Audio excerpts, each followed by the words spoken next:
在約翰福音中，法利賽人對那以前失明的人提出質疑，要求他將榮耀歸給神，卻不相信耶穌的神性。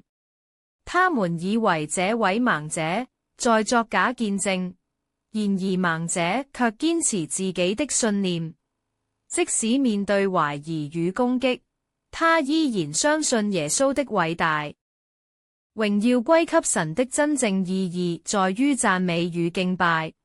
是對神無上權能的承認。然而法利賽人卻將這句話誤用來質疑與攻擊，他們的驕傲與無知讓他們失去了信仰的本質。即使在今天，仍有不少心硬的人拒絕接受主耶穌的真理。他們提不斷出充滿偏見和無稽之談的理由來反駁信仰，這無疑是對神恩典的錯失。儘管如此，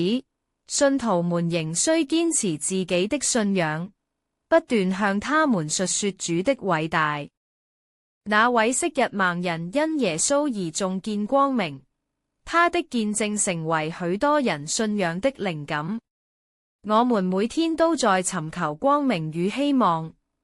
這種信仰的力量不僅改變了他個人的生命，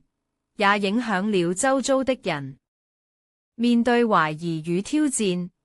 我們必須拒絕那些負面的聲音，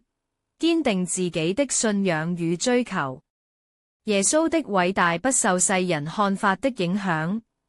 只有心中充滿信心，才能真正體會到榮耀歸給神的深遠意義。